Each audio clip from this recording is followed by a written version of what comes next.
When I was in Manila last week, may nabasa ako sa isang restaurant. They serve a whole chicken stuffed with either rice or vegetables or noodles. They call it binusog na manok. So today, gagayahin ko yan, pero medyo mas i-upgrade ko, bubusugin ko yung ating manok with truffle rice. So, let's cook.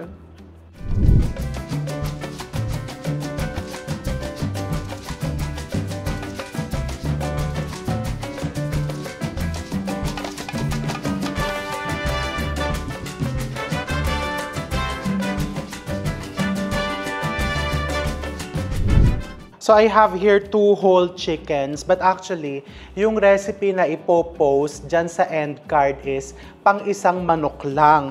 Pero syempre, dinodoble ko na para hindi sayang ang salang. Tatanggalin ko lang yung backbone ng chicken. Ganyan lang.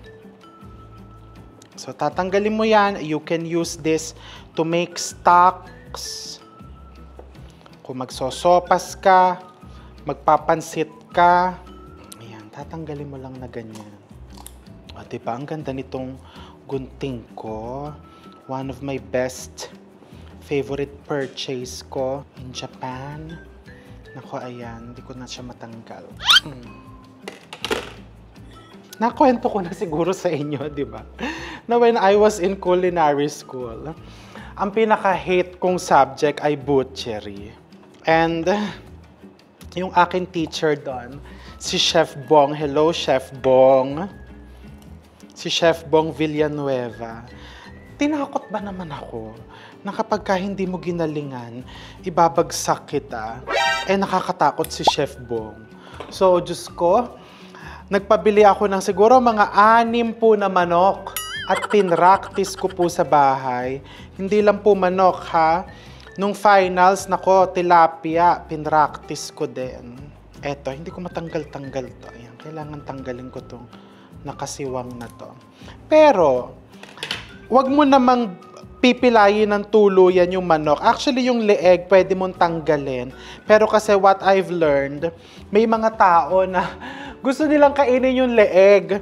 So, iniiwan ko yan. Dito kasi natin isa-stuff mamaya yung ating chicken. Okay? So, ayan na. Ready na siya. My next step is, magpapalit ako ng gloves and ipapakita ko yan. Kasi, marami tayong mga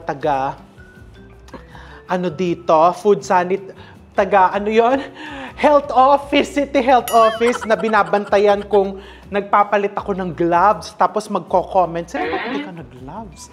Ayan, so magpalit tayo ng gloves before I season the chicken. And then for the seasoning, it's very basic.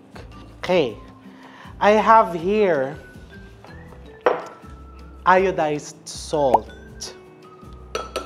This is garlic powder, lots of it. Or you can also use garlic granules. Coarse black pepper. And then I have thyme. Around a tablespoon of thyme. And also, same amount of rosemary. Ang bango. Pag nag-chicken ako talaga, pag may rosemary, nakakatanggal ng lansa ng manok. And then, ayan, you just mix it all together. And then, you rub the chicken. Unahin mo yung loob.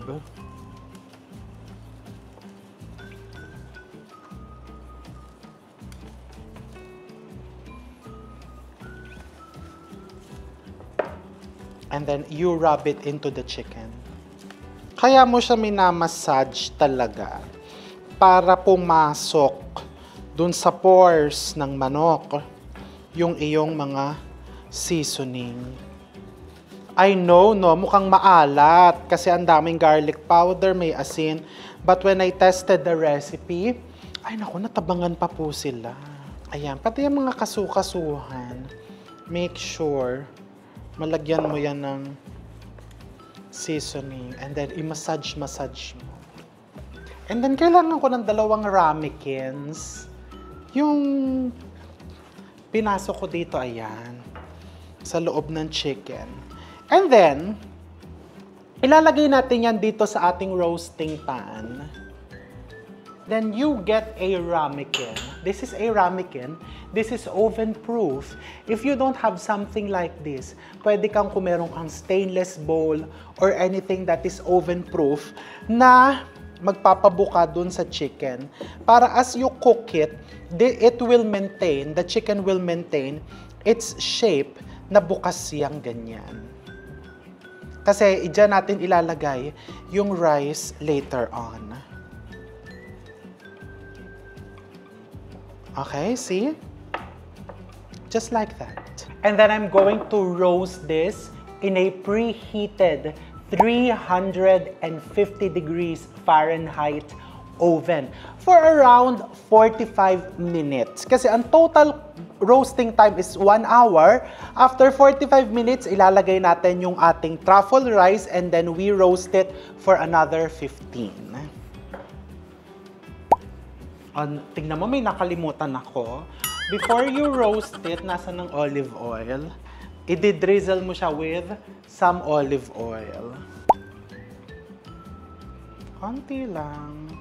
Kasi the oil will help make the skin extra crisp. And then, isa lang na natin.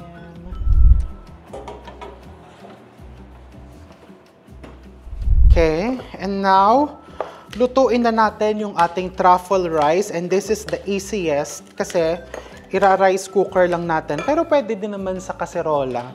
We just cook it over low flame. So I have here 2 cups of glutinous rice, malagkit rice. We're going to use pure glutinous. We've tripled wash it and then into this you also put 2 cups of water. Okay, minsan kahit hinugasan na, may mga lumulutang pa din na kailangan natin tanggalin. Kaya naman meron ako ditong strainer. Okay? And then I put here around a cup of dried mushrooms. This is just shiitake mushrooms.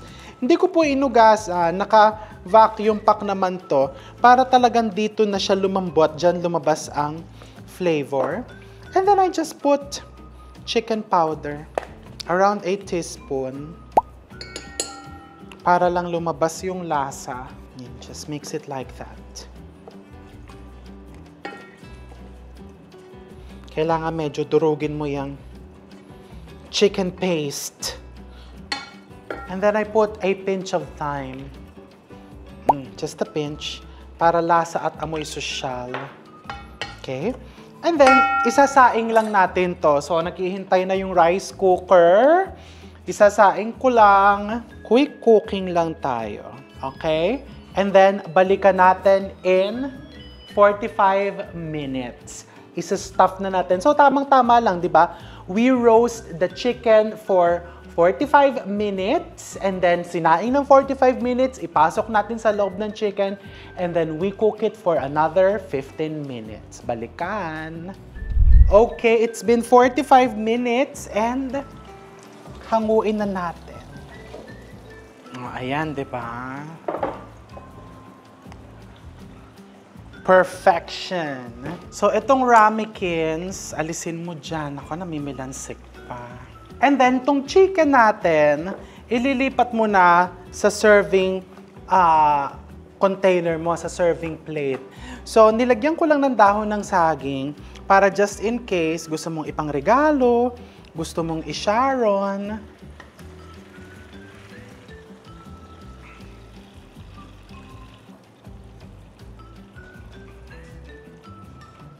Okay.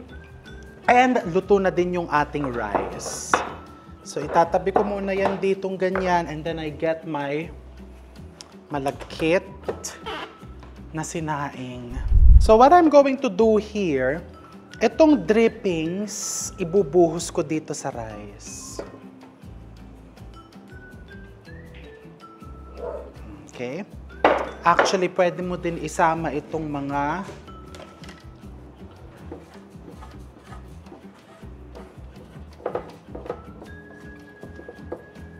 nag-caramelize. Okay, look how nice your malagkit is. This is truffle paste. Mga 2 tablespoons. You can be generous. And a splash of good truffle oil. Okay, just mix it. Tapos, ito yung isa-stuff natin dito sa ating chicken. And ibebake ko ulit siya for 10 minutes. And then, pwede na natin kainin yan. Actually, ito mukhang luto na tong chicken. Ibebake mo lang para mas mag-set itong ipang bubusog natin. Pat mo dyan. And then you just do it like this. So this is your rice. And then, ibubusugin mo yung chicken mo with the rice. That's why we call it binusog na manok. Or pwede din namang chicken stuffed with truffle rice. Okay? And then if you're just preparing 1 chicken, may sosobra talagang kanin. Kasi based on experience, mas malaki dapat yung ratio ng rice than the chicken. Kasi 'di ba tayo, mahilig tayo sa kanin. Ah, 'di ba? Busog na busog ang itsura ng manok. And then just give it a drizzle of truffle oil. Isama mo na yung chicken. And then, isasalang ko to in a hot oven. So, from 350 degrees Fahrenheit, you increase the oven temperature to around 400. And then, mga 10 to 15 minutes lang. And then, we're ready to try it. Ayan. So, it's been 10 minutes. So, hahanguin na natin ang binusog na manok. Or chicken stuffed with truffle. Halikap kayo, patitikimin ko nito. Eh, syempre, kailangan mukhang busog yung... Diba? Look how nice. And then, lagyan mo ng konti pang truffle oil. Kasi ang truffle po, pag naiinitan, medyo nababawasan ng flavor. And pwede mong i-rest muna yan ng mga 3 to 5 minutes bago mo hiwain so that all the juices will redistribute. So ayan, habang nag-make-up pa silang dalawa, yung mga friendship kong busog na busog, habang nag-make-up pa sila, i-rest muna natin itong ating binusog na manok. Kasi this is my side. Nako, ang side, wala kayong side. Tigilan niyo ako. So, halika. Patitikimin ko kayo nitong binusog na manok. Looks delicious. Kahit busog na kayo. And this is with truffle rice. Ha? Anong part ang gusto mo sa chicken, Teresa? Thigh part. Ah, thigh part. Ikaw, anong part ang type mo sa chicken? Ano, yung paa. Walang paa to. Wings. Pabahirapan pa kita. Tapos, truffle rice.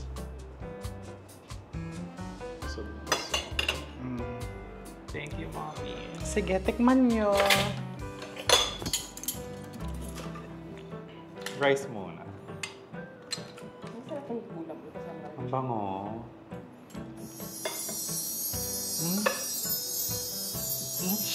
Ano? Sarap. Yung chicken ba hindi maalat? Hindi. Kaya maganda yung rice. Maganda yung pagkalagkit niya. Diba? Crispy on the outside. Tama-tama nga yung pagka-season ng chicken. O, subukan nyo naman magkasama yung chicken tsaka yung rice. It's perfect. Nag-fasting pa naman kami ni Teresa for this. Fasting yan. Fasting pala. 48 hours. 48 hours ka ng... 48 hours ka ng fasting. Hindi mo kaya yun. Sarap. Ang sarap. O, uubusin nyo yan. Tig-isa kayo. Kasara na. Bawal mag-sharon. Kasama tong, ano, I-invite mo silang lutuin nila. So ano pang hinihintay niya, guys? Ay, sorry, napadikit yung kutsara ko sa kanya. Kasi yung akala ko yung manok lang ang busog eh. Siya din pala. Invite Si mo Teresa sila. na lang pag Ikaw invite muna, natin. invite mo sila. Bilang- Gumunguya pa eh, bastos to. So ini-invite namin kayong magluto ng truffle stuffed rice chicken.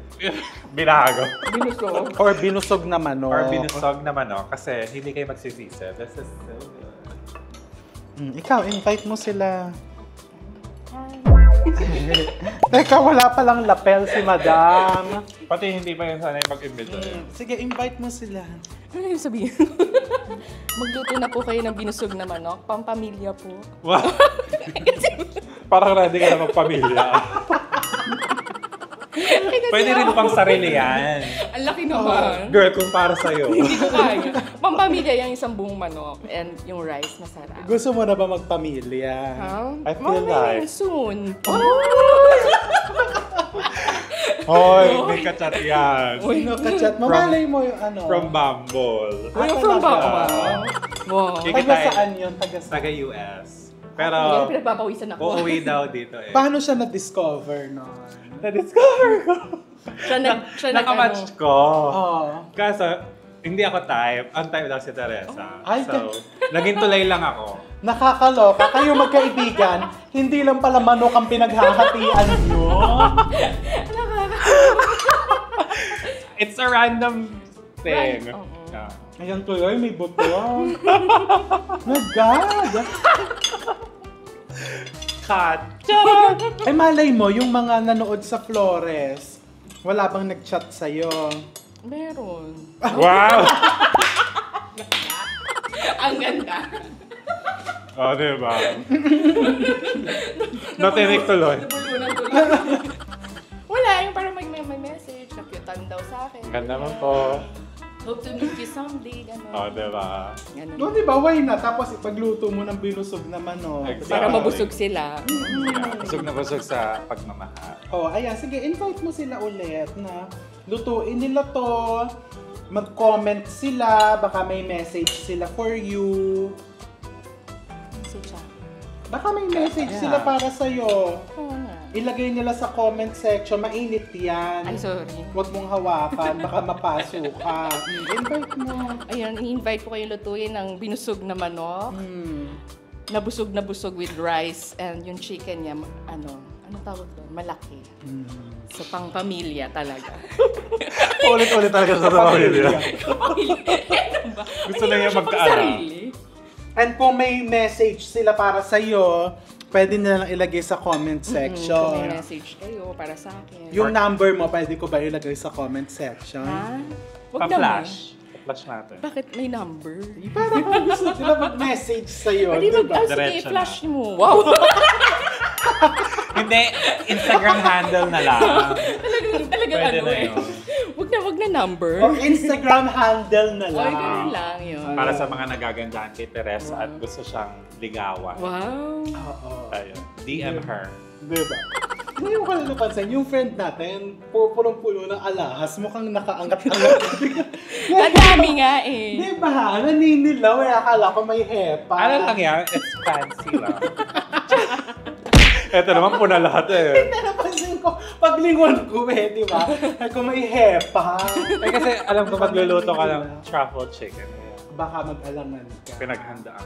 Diba? Oh, so, ayan. So, magluto na kayo nitong truffle chicken dahil binusog ko tong aking dalawang friendships because after this, may lulutuin pa kaming something special. So, I'm going to see you all soon.